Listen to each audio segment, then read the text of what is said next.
Wel, bore da pawb, a chroeso i chi gyd i'r rhifyn byw yma, neu'r gwasanaeth byw yma o Gewri Cymru. Ac mae gennym ni westai arbennig iawn ar eich cyfer chi heddiw. Gwestai sydd wedi manteisio ar ddigwyddiad a'r cyfleoedd sy'n cymryd lle ym Meifod wythnos nesaf, sef Eisteddfod yr Urdd wrth gwrs. Ond, cyn i ni ddatgelu pwy sy'n ymuno fy ni heddiw, gai atgoffa pawb sy'n ymuno bod na becyn cyfan o adnoddau sy'n cyd-fynd efo'r gwasanaeth yma ar sianel YouTube e-sgol. So, before we reveal who the Welsh giant is today, I'd just like to remind everyone joining us that there's a whole host of resources available on our e-sgol YouTube channel that go along with this assembly. Mae yna fideo cyfrwng Cymraeg a Saesneg a llond lle o adnoddau darllen addas i bawb, i bob math o ysgolion. Felly, cerwch i chwilio amdanyn nhw. Mae'r dolenni ar gyfer yr adnoddau gyd yn nisgrifiadau'r fideos YouTube. So we've got the Welsh medium videos, the English medium videos, and a whole host of reading resources for all different kinds of schools. So go and look for those. All of the relevant links can be found in the descriptions of the YouTube videos. Cofiwch hefyd, os ydych chi'n defnyddio'r adnoddau hynny, neu yn cymryd rhan mewn unrhyw her yn ymwneud â'r pecynnau Cewri Cymru, i bostio unrhyw luniau o'ch defnydd o'r adnoddau a defnyddio'r hashnod Cewri Cymru, a fydd yna gyfle i ennill pecyn o nwyddau e-sgol. So remember as well, to post any pictures of you using Cewri Cymru resources and using the Cewri Cymru hashtag for a chance to win e-sgol goodies. But now then, that's enough about the e-sgol package, a digon am hynny, gadewch i ni symud ymlaen mwyn datgelu pwy ydy'r gawres, a dwi newydd roi cliw i chi fan wan yn do, pwy ydy'r gawres Gymraeg, nid cawr heddiw, ond gawres, a gadewch i ni weld y cliwiau ar gyfer y gawres yma cyn i ni ddarganfod pwy ydy hi. Felly, rhif 1. Rydw i'n rhan o'r grŵp cerddorol, a wedyn mae gennym ni 5 gair fan hyn yn does. Y cynta'n dechrau gyda W, yr ail un gyda O, y trydydd gyda T, y pedwerydd gyda W eto, a wedyn yr ola gyda E. Mae'r ail gliw yn dweud, rydw i wedi ymddangos ar, a jyst i fi ddeud be oedd enw'r rhaglen fanna, ond mae o'n raglen go adnabyddus ar nos Sadwrn ar ITV ar sianel rhif 3, dwi'n meddwl. A'r cliw ola wedyn, mae rhywbeth wedi'n helpu i ar gair pwysig yn cychwyn gyda ec fan ynddi. Felly ai drwy'r hynna i gyd eto'n gyflym iawn. Rhif 1, rydw i'n rhan o'r grŵp cerddorol, a mae yna 5 gair yn fanna. Rhif 2, rydw i wedi ymddangos ar rhaglen dyledu go enwog na ar ITV. A'r cliw ola, mae rhywbeth wedi'n helpu i. Wel, mae'n bleser cael datgelu rwan. Mae'r gawres Cymraeg, a mae'r cliwiau'n sôn amdanyn nhw ar y sgrin ar hyn o bryd, ydy Mared Williams. A gadewch i ni groesawu Mared ar y sgrin os gwelwch yn dda. Helo! Chi'n iawn? Hai, Mared, sut wyt ti? Dwi'n iawn, diolch. Ti'n gwybod beth? Dwi'n yn clywed ti ar hyn o bryd, ond falle mai just fideo fi ydio. Ti'n fodlon trio eto? Helo, ti'n clywed fi wan? Yndw, sori, rhywbeth ar ymhen i, technoleg. Mae'n gret pan mae'n gweithio, ond ydy fel oedd cyn weithred i fi'n afredaid. Felly, diolch yn fawr iawn i ti Mared am ymuno gyda ni heddiw. Ti'n fodlon ei ffafru fi rwan a helpu fi lenwi'r geiriau sydd ar goll fama ar y sgrin os gwelwch di dda. Felly, ti'n fodlon mynd drwy'r cliw gyntaf, please. Wrth gwrs, rydw i'n rhan o'r grŵp cerddorol. Yn fan hyn, dwi'n meddwl mai Welsh of the West End. Ie, dwi falch bod ti'n gwybod yr ateb. Welsh of the West End ydi o. Ti'n mwynhau perfformio efo'r Welsh of the West End, Mared?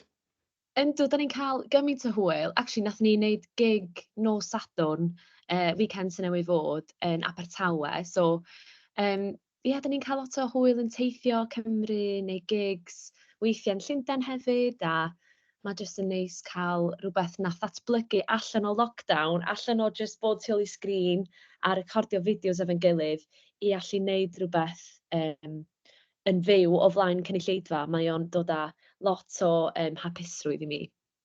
Fi'n siŵr i fod o. A ti hefyd yn wneud pethau yn unigol yn dwyt? Ti newydd rhyddhau EP, dwi'n iawn? Ie, cywir, yndw, dwi'n rhyddhau cerddoriaeth fy hun, sgwennu cerddoriaeth yn ddwyieithog a yn gigio efo band y stwff yna hefyd. Felly, ie, trio cadw'n brysur. Ie, mae yna un can, pe bawn i'n rhydd yn cylchdroi o gwmpas ym mhen i ar un o bryd, allai ddim cael ei allan o'm mhen, felly dwi'n meddwl bod yr EP yn dda beth bynnag. Y cliw nesaf wedyn, te rhif 2, ti fodlon mynd drwy hwnna i fi, os gwelwch yn dda. OK, so rydw i wedi ymddangos ar digwydd bod efo'r grŵp Welsh of the West End oedd hwn, ond y rhaglen Britain's Got Talent oedd hwn. Sut brofiad oedd hynny? Oedd o'n brofiad really surreal. O'n i'n ofnadwy nerfus achos oedden ni'n gorfod perfformio yn fyw ar y teledu. Felly lla unrhyw beth di gallu mynd yn anghywir. Ond oedd o'n brofiad lot o hwyl. Nath ni gael neud 2 rownd a perfformio o flaen y beirniad oedden nhw'n Simon Cowell a'r clasuron. Felly oedd hwnna'n brofiad, eitha nerfus. Dwi'n siŵr i fod o. Mae un o'n hydweithwyr i yn fan mwyaf Anton Deck ar y blaned, dwi'n meddwl. Sut bobl ydyn nhw? Oedden nhw mor lyflu, so ti'n disgwyl iddyn nhw fod. Oedden nhw lot o hwyl a o'n nhw'n edrych yn union fel maen nhw ar y teledu, felly oedd o'n braf cael bod yn eu cwmni nhw. Dwi'n siŵr hefyd. Reit te, a wedyn gwn ni symud ymlaen i'r cliw olaf, please, rhif 3.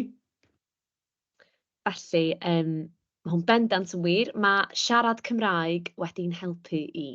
Dwi'n siŵr i fod o. Felly, ti fodlon amlinellu rhai o'r ffyrdd mae siarad Cymraeg wedi dy helpu di, Mared? Fi...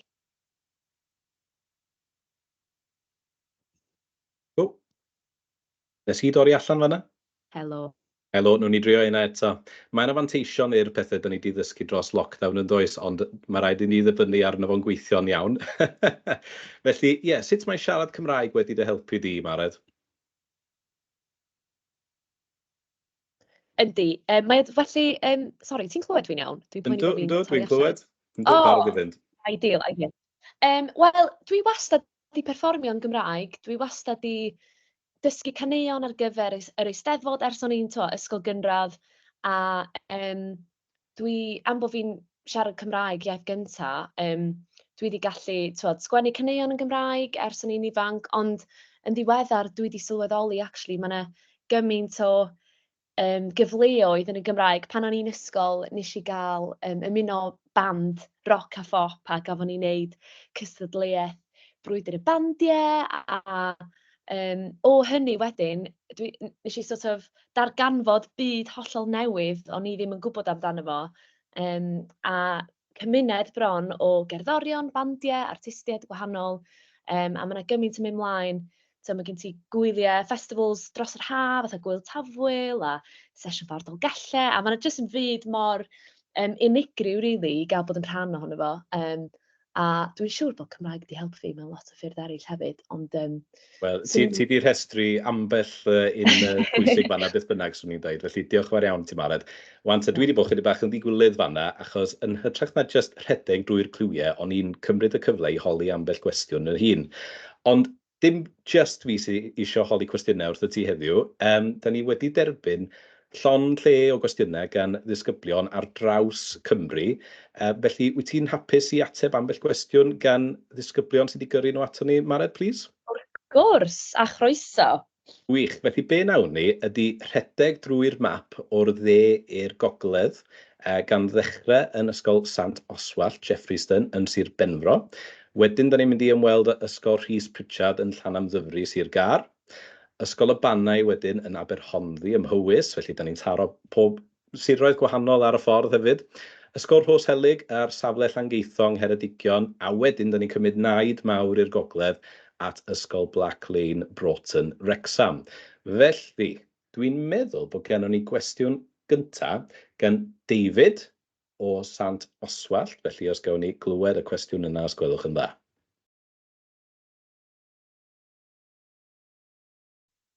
Dyma fo'n dod.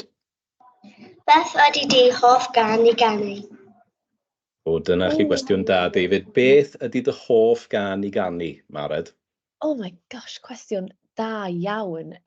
Gaf i feddwl o'n.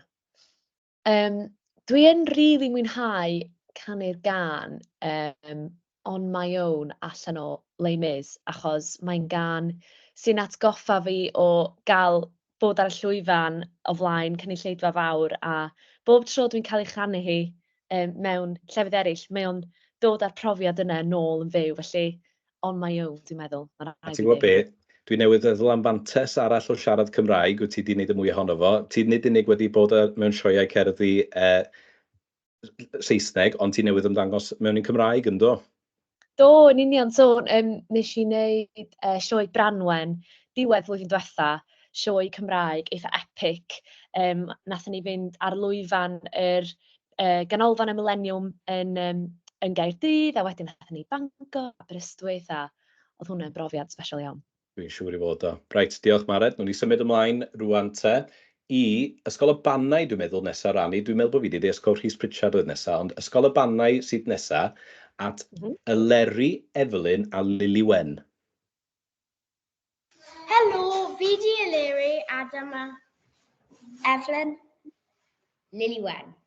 a dyn ni eisiau gwybod beth sydd wedi ysbrydoli ti i dechrau canu. Hwyl!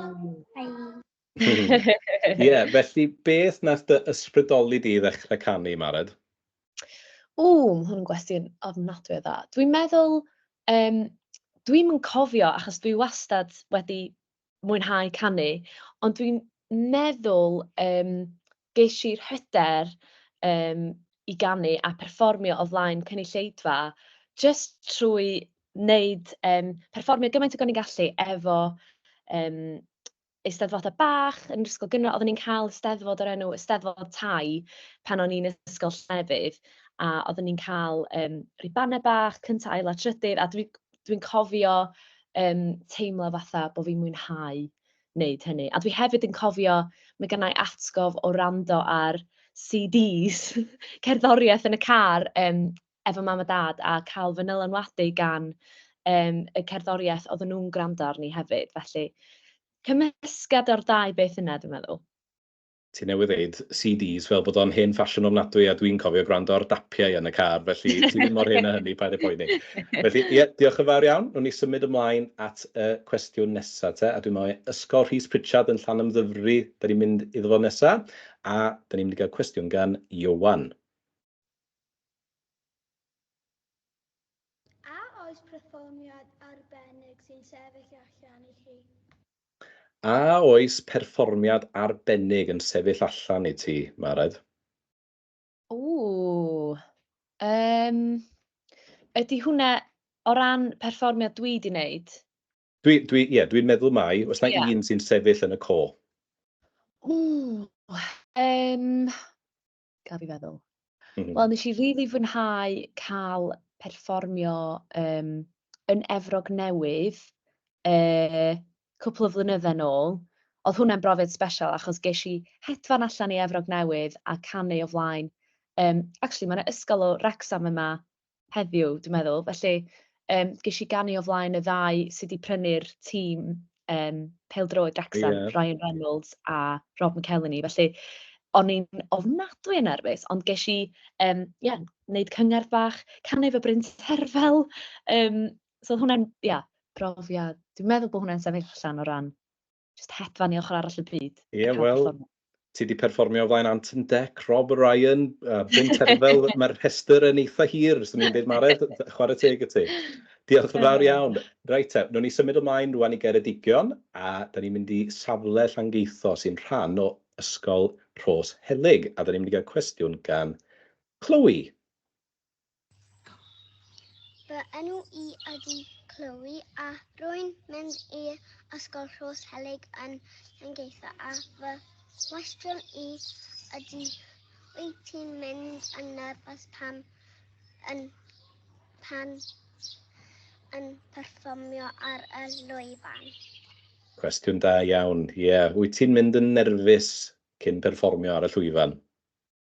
Yndw, bendant. Dwi'n meddwl bod nerf yn beth da rhan fwy o'r amser, a mae yna ffordd allai ddefnyddio nhw ar y llwyfan, yr adrenalin yna, a ia, ceisio rheoli fo wrth gwrs, ond dwi'n eitha mwynhau bod yn nerfus weithiau, mae hwnna'n beth od i ddeud, ond ia, mae rhaid ti jyst mynd efo fo, dwi'n meddwl. Yn enwedig pan mae yna gynulleidfa fawr o dy flaen. Ie, dwi'n siŵr bod y nerfusrwydd yn dangos bod o'n bwysig i ti'n dydy. Mae'r Eisteddfod yr Urdd wythnos nesaf wrth gwrs, a fydd yna lot o blant yn cystadlu ac yn perfformio. Oes gen ti unrhyw top tips ar gyfer rheoli'r nerfau yna fel o ti'n sôn, Mared? Dwi'n meddwl, rhywbeth sy'n da i wneud ydy, weithiau mae cnesu fyny'r llais yn just distractio a cael fy meddwl i off rhywbeth, a hefyd just cofio anadlu a meddwl am dy draed yn cyffwrdd y llawr, mae hwnna'n helpu fi fel arfer. Efo, gwych, diolch yn fawr iawn. Right, da ni'n mynd ymlaen wan i'r ysgol ola yng Ngogledd Cymru yn ardal Wrecsam, sef Black Lane. A mae gennym ni mwy nag un cwestiwn tro yma. Maen nhw'n mynd i ddod mewn rhibyn, ond paid â poeni, o'n ni drwyddyn nhw bob yn un wedyn. Felly, da ni'n mynd i glywed gan Zach, Eliza a Niamh. Felly, gadewch i ni glywed. Pwy ydy dy hoff cantor neu cantores Cymraeg? Beth ydy dy hoff grŵp Cymraeg? Oes gen ti frawddau chwaer? Reit te, felly, nawn ni ddechrau efo cwestiwn Eliza, sef pwy yw dy hoff gandwr neu gantores Cymraeg? Oce, gaf fi racio brains fi o'n. Dwi'n rili mwynhau llais, mae rhwng Bronwen Lewis a Al Williams i fi, dwi'n meddwl. Mae'r ddwy yna efo lleisiau unigryw iawn. So hwnna di'r hoff gantores. Chwarae teg, iawn. Oce, yr ail un, band, hoff band, ia? Reit, oce. Felly, ie, da ni'n symud ymlaen wedyn at gwestiwn Zach. Felly, ie, Bronwen Lewis a Alice Williams, eith o dorri allan i fi fanna digwydd bod y rhan yna. Ond, na chdi, Bronwen Lewis ac Alice Williams ydy'r hoff gantorion Cymraeg di te. Symud ymlaen, sori, pwy yw dy hoff grŵp Cymraeg di o Zach yn holi? Oh my gosh, mae hwnna'n gwestiwn anodd. Dwi'n meddwl... Dwi'n trio meddwl. Dwi'n mwynhau lot o genres gwahanol o gerddoriaeth, felly, mae hwn yn anodd iawn dewis, ond dwi'n meddwl pan dwi'n mynd i watcha band yn fyw, dwi wedi bod yn mwynhau y band Gwilym, achos mae'n brofiad, nath nhw'n gwneud gig yn Llundain yn ddiweddar, lle dwi'n byw ar hyn o bryd, a oedd o'n neis cael clywed y Gymraeg yn Llundain, so dwi am ddweud Gwilym. Ie, mae Gwilym yn fan da iawn yn dydi, a sy'n ni'n awgrymu bod unrhyw ysgol sydd heb wrando ar Gwilym yn y iaith Gymraeg, bod chi yn mynd i wneud hynny, a mae cynnion nhw gyd ar YouTube. So if you want a good Welsh band to listen to, a good Welsh language band, go and listen to Gwilym. Mae nhw'n hynod o popi a gitars yn mhob man, felly ie, dewis da, swn i'n dweud barod. Diolch yn fawr. A wedyn, oedd hwn yn gwestiwn poblogaidd yn Black Lane, sef, Niamh yn holi, oes gen ti frawd neu chwaer, ac o'n i'n meddwl bod hwn yn un diddorol, achos dwi'n cofio chwarae offer yna efo ymrodyr a chwiorydd pob un a hyn. Felly, falle bod hynny wedi ychwanegu at gariad at gerddoriaeth o bosib?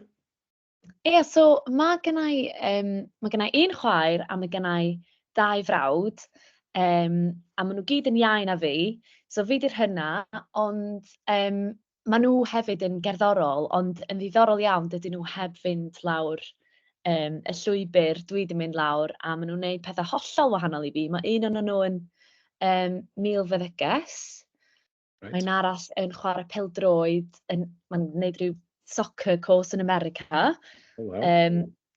Peidiwch yn meddwl bod hyn yn golygu bod fi'n dda am bêl-droed, achos dwi'n ddim, na chwaraeon. A mae'r llall yn astudio diryddiaeth, so da ni gyd yn wahanol iawn, ond mae'r chwaer i yn canu hefyd, a mae hi digwydd bod yn mynd i fod yn neud chydig bach o leisiau cefndir i fi ha yma. So wel, na fo, ie, felly mae'n fanteisio cael teulu talentog hefyd i dy helpu di'n amlwg. Gwych, wel dyna ni wedyn o ran y cwestiynau gan ysgolion. Diolch Mared.